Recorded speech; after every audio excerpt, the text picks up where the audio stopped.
La vie est un voyage. Elle nous emmène à travers de nombreuses saisons.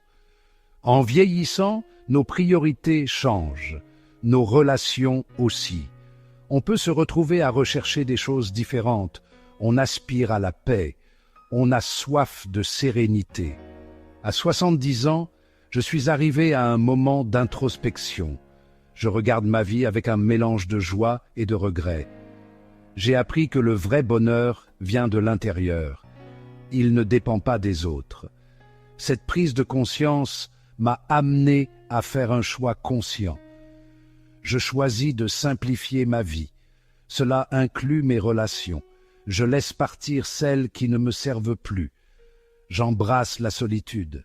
La solitude est souvent mal comprise. On la voit comme quelque chose de négatif, comme de la solitude, de l'isolement. Mais la solitude n'est pas l'absence de connexion. C'est la présence à soi-même. C'est dans la solitude qu'on se connecte à notre moi profond. On trouve notre propre rythme. On découvre notre propre vérité. C'est un voyage auquel je vous invite à me rejoindre. C'est un voyage de découverte de soi, une quête de paix intérieure, une célébration de la sagesse qui vient avec l'âge. Explorons ensemble pourquoi je choisis d'éviter les gens à 70 ans. Plongeons dans les réflexions sur la solitude et la sérénité. Pendant une grande partie de ma vie, j'ai ressenti le poids des attentes. La société nous dit d'être sociable, d'être entouré de gens. On nous conditionne à croire qu'être seul est une mauvaise chose. En vieillissant, j'ai réalisé que ces attentes étaient épuisantes. Les interactions sociales me semblaient souvent superficielles. Les conversations manquaient de profondeur. J'étais fatigué de faire semblant d'être quelqu'un que je n'étais pas. J'aspirais à l'authenticité. Le besoin de plaire aux autres est devenu un fardeau. Je me sentais obligé d'assister à des événements qui ne m'intéressaient pas. Je me forçais à participer à des conversations qui me laissaient un sentiment de vide. C'était épuisant. Laisser tomber ces attentes a été libérateur.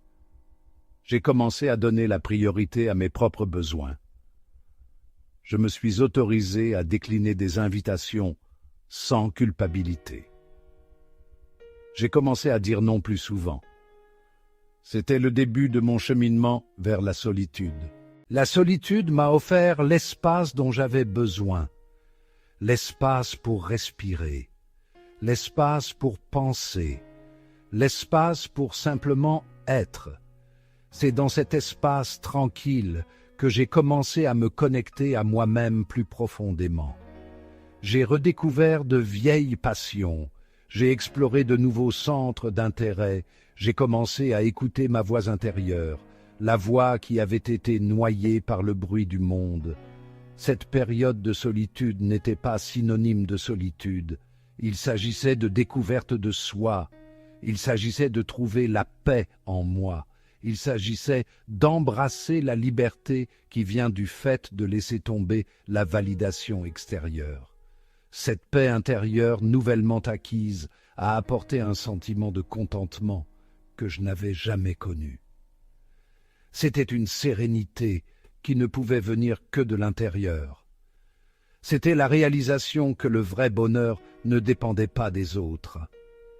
C'était à moi de le cultiver et de le chérir.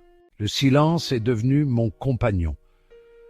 Non pas un silence vide, mais un silence rempli des murmures de mon âme. Loin du bavardage constant des autres, je pouvais enfin entendre mes propres pensées. Le monde semble souvent chaotique. Les exigences nous tirent dans toutes les directions. Mais dans la solitude, j'ai trouvé un sens de l'ordre. Je pouvais donner la priorité à ce qui comptait vraiment. Mon esprit, autrefois encombré, a commencé à s'éclaircir. Cette clarté a apporté une nouvelle perspective. J'ai commencé à voir les choses plus clairement. Les regrets du passé n'avaient plus le même pouvoir. Les inquiétudes futures semblaient moins intimidantes. J'étais présente dans l'instant. Avec cette nouvelle clarté, j'ai commencé à prendre des décisions qui correspondaient à mes valeurs. Je n'étais plus influencé par les opinions des autres. J'étais guidé par ma propre boussole intérieure. Ce fut un changement profond. Libre de toute distraction, j'ai commencé à remarquer la beauté qui m'entourait. Les couleurs vibrantes d'un coucher de soleil, les détails complexes d'une fleur, la simple joie d'une brise chaude.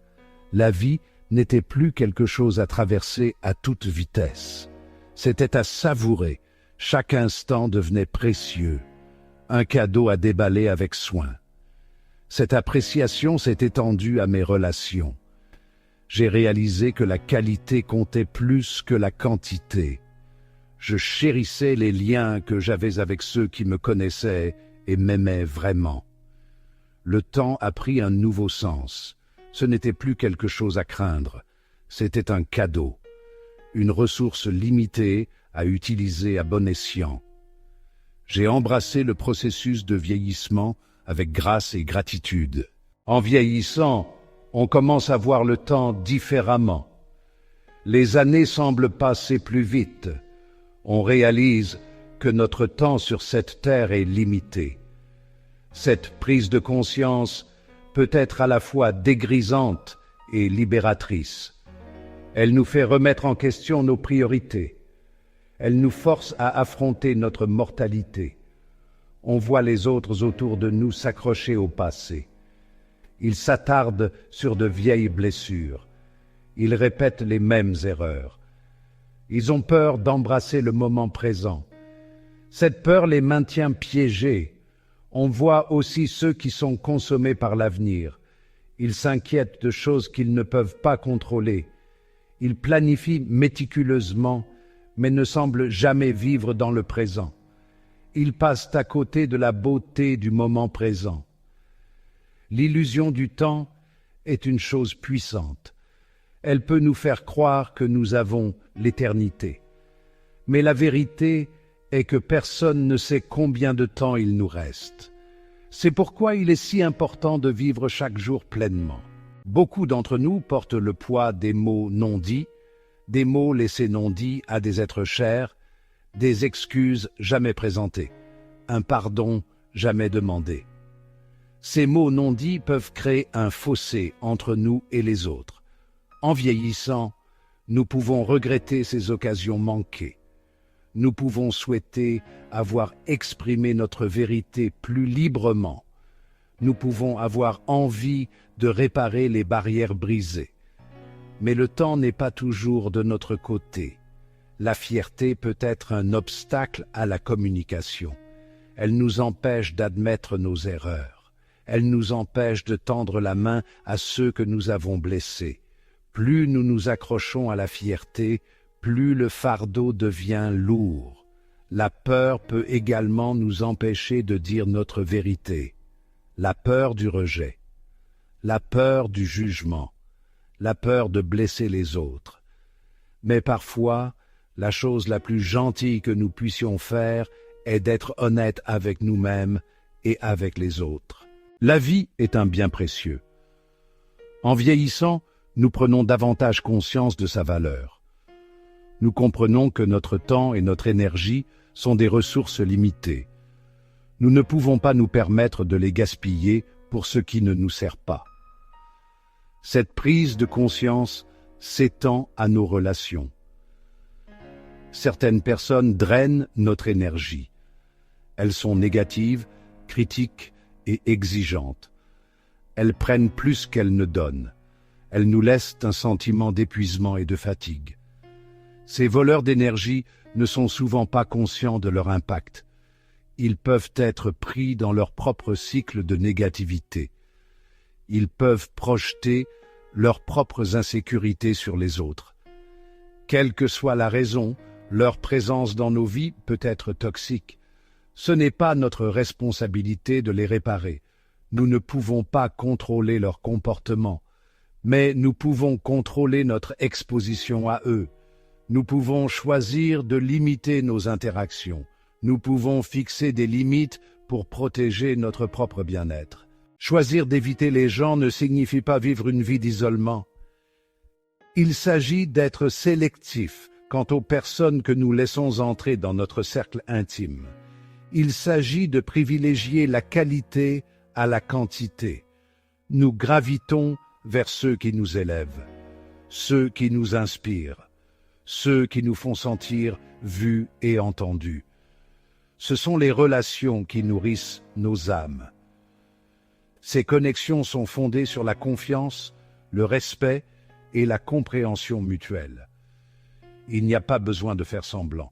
Nous pouvons être nous-mêmes authentiques. Nous pouvons partager nos joies et nos peines sans jugement. Un cercle plus restreint permet des connexions plus profondes.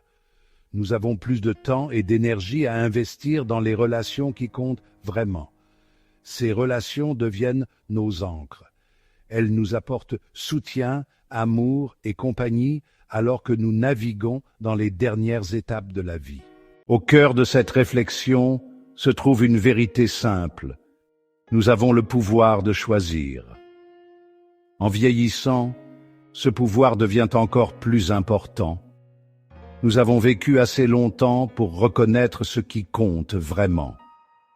Cette sagesse nous guide pour faire des choix qui correspondent à nos valeurs et à nos aspirations.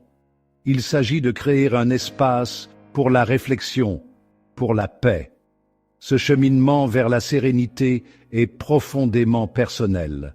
Il n'y a pas de bonne ou de mauvaise façon de le parcourir. Ce qui compte, c'est que nous l'abordions avec intention. La vie, à tout âge, est un voyage de découverte de soi. En vieillissant, ce voyage prend un nouveau sens.